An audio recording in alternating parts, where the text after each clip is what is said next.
जय श्री कृष्णा। राधे राधे। श्री शिवाय नमस्तुभ्यम। 2023 में 6 और 7 सितंबर के दिन श्री कृष्ण जन्मोत्सव मनाया जा रहा है। गृहस्थ जन जो है वह 6 सितंबर के दिन व्रत रखेंगे और जो ब्रह्मचारी जन है और इस्कॉन को मानने वाले जन है वह 7 सितंबर के दिन कृष्ण जन्माष्टमी का व्रत रखेंगे। कान्हा का जन्म अष्टमी तिथि और रोहिणी नक्षत्र में हुआ था, जिसे श्री कृष्ण जन्माष्टमी के नाम से जाना जाता है। 2023 में आप सभी आवश्यक रूप से व्रत रखें और व्रत करने से पहले यह सभी चीज़ें अपने साथ घर लेकर आए। कान्हा स्वयं आपके घर पर आएंगे, वास करेंगे और सदा सर्वदा आपके घर पर रह जाएंगे और रिद्धि सिद्धि का वास आपके घर परिवार पर होगा। जीवन में आने वाली सब परेशानियां सर्वदा के लिए दूर हो जाएंगी। देर न करते हुए शुरू करते हैं। पहला कार्य है मोर पंख लाने का कार्य। मोर पंख जो है सबसे महत्वपूर्ण माना जाता है। स्वयं श्री कृष्ण युधिष्ठिर को यह बात बताते हुए श्रीमद् भगवद गीता में कहते हैं, कृष्ण की सर्वप्रथम सबसे प्रिय वस्तु होती है मोर पंख।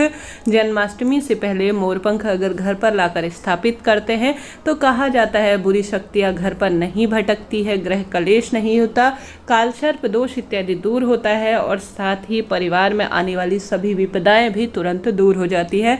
आपके घर पर कान्हा बाल स्वरूप में विराजमान है या मूर्ति फोटो आपके घर पर विराजमान है तो उन्हें आप जो है आवश्यक रूप से मोर पंख समर्पित करें, घर के मंदिर में इसे रखें, काफ़ी शुभ माना जाता है। आजकल के जो परिवेश है उसमें वास्तु दोष, पितृदोष, क्योंकि घर छोटे होने लगे हैं, कोई भी वस्तु सही ढंग से सही नियम से नहीं हो पाती है, तो ऐसी स्थिति में कुछ चीज़ें होती है जो घर पर रख ली जाए तो दुख दरिद्रता का सदा सर्वदा के लिए नाश हो जाता है। तो सबसे पहले आप सभी को मोर पंख लाकर घर पर रखने से ऐसी मान्यता है कि स्वयं श्री कृष्ण ने कालसर्प दोष की मुक्ति के लिए मोर पंख मस्तक पर धारण किया था। इसके पीछे बहुत सारी धारणाएं और बहुत शुभ परिणामों को कहा गया है। साथ ही दूसरा स्थान है तुलसी की माला या वैजंती माला। यह दोनों मालाएं भगवान श्री कृष्ण को बहुत अधिक प्रिय है और यह घर पर विराजमान होती हैं तो कहा जाता है स्वयं श्री कृष्ण उस घर की ओर चले आते हैं, उस मंदिर में सदा सर्वदा वास करते हैं। तो वैजंती माला और जो तुलसी माला होती है वह जन्माष्टमी के दिन घर पर लाने से माँ लक्ष्मी का घर पर वास होता है। कान्हा को इन चीज़ों को धारण करवाने से और स्वयं भी धारण करने से आर्थिक स्थिति मजबूत होती है, प्रभु तत्व हमारे जीवन में आता है, सकारात्मक रूप से जीवन में बदलाव आते हैं और परिवार में किसी तरह से रोग दोष परेशान नहीं करते।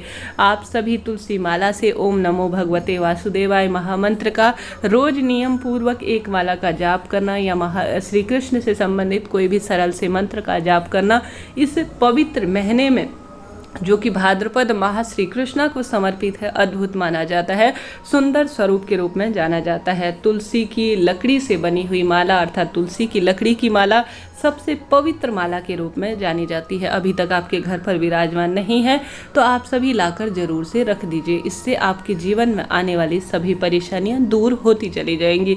इसके बाद स्थान आता है शंख का। शंख सबसे शुभ मानी जाती है।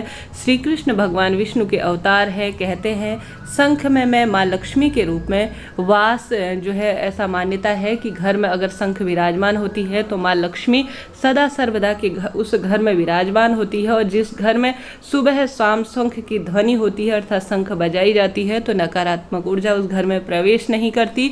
और साथ ही शंख के अंदर दूध भरकर तुलसी पत्र डालकर लड्डू गोपाल को स्नान कराने से भी लड्डू गोपाल श्री हरि विष्णु बहुत प्रसन्न होते हैं।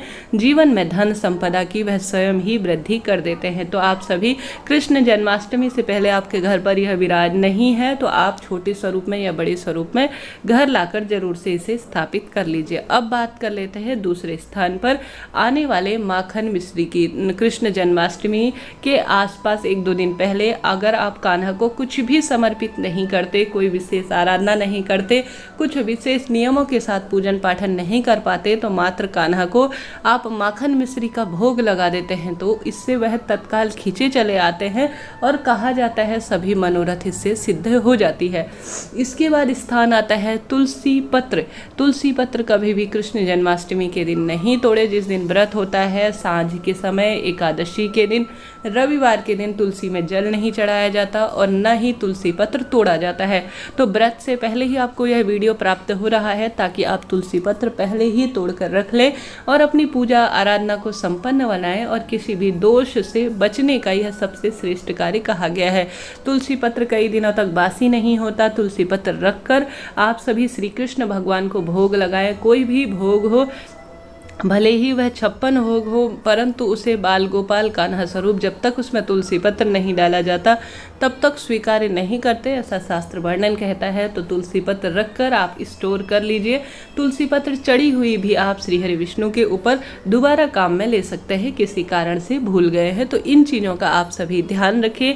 अमावस्या, पूर्णिमा इत्यादि पर भी तुलसी पत्र नहीं तोड़ना चाहिए। इन चीज़ों का ध्यान रखते हुए आप कार्य करें। साथ ही तुलसी से संबंधित कोई भी वस्तु का उपाय श्री कृष्ण जन्माष्टमी के दिन बहुत लाभ देने वाला होता है।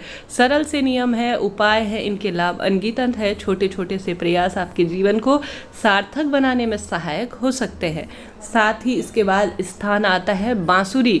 भले ही वह लकड़ी की बांसुरी हो, चांदी की बांसुरी हो, इस दिन आप कान्हा को, जैसे आपके कई संतान उत्पत्ति में दिक्कत आ रही है, कोई नौकरी की इच्छा है, विवाह की इच्छा है, धन संपत्ति की परेशानी है, तो आप सभी को जैसी भी आप बांसुरी ला सके, लकड़ी की, चांदी की, आपको बाल गोपाल स्वरूप को समर्पित करनी चाहिए, घर पर रखनी चाहिए, तिजोरी में रखनी चाहिए, ऐसी मान्यता है। इससे घर परिवार में कभी भी दुख दरिद्रता का बसेरा नहीं होता है। बहुत शुभता के रूप में यह सारी चीज़ें मानी जाती हैं। तो इन चीज़ों का नियम, इन चीज़ों को लाकर घर पर रख लेते हैं और कृष्ण जन्माष्टमी के दिन कान्हा को समर्पित कर देते हैं तो सदा सर्वदा कान्हा आपके घर पर के जो है वास करने लग जाते हैं। जीवन में सभी कार्य सिद्ध हो जाते हैं। पहले ही चैनल पर कब व्रत की जो है व्रत करना है, कब व्रत खोलना है, कैसे व्रत करना है, संपूर्ण जो है रोहिणी नक्षत्र इत्यादि की जानकारी दी गई है।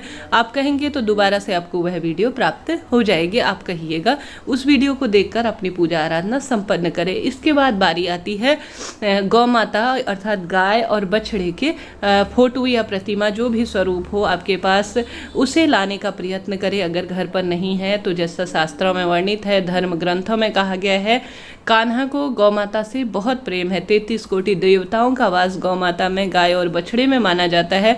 छोटी प्रतिमा फोटो स्वरूप में अगर लाकर घर पर विराजमान कर देते हैं तो शास्त्र वर्णन कहता है यह कान्हा को बहुत अधिक प्रिय है। यह रोग दोष कष्ट को काटने में भी सहायक है। घर के वास्तु दोष इत्यादि भी इससे दूर हो जाते हैं। साथ ही आपके घर पर लड्डू गोपाल स्वरूप अभी तक नहीं है तो इस कृष्ण जन्माष्टमी पर आप सभी उन्हें छोटे स्वरूप में लाकर घर पर विराजमान करते हैं तो कान्हा स्वरूप अपने आप में अद्भुत है, जो कि धन संपदा वंश वृद्धि में सहायक है। 2023 में लाकर आप नियमित रूप से अपनी सरल सी प्रक्रिया की तरह कान्हा का जो है सेवा भावना आप करना चाहते हैं तो 2023 में लाना बहुत शुभ रहेगा। लाने का प्रयत्न करें। बस यही चीज़ें हैं जो घर के मंदिर में अगर आप रख लेते हैं तो कहा जाता है स्वयं कान्हा आपके घर पर श्री कृष्ण आते हैं और जीवन में धन संपदा में वृद्धि करते हैं। रोज जो है इनका नियम से सेवा आराधना और घर पर इनका पूजन करना बहुत शुभ कार्य के रूप में जाना जाता है।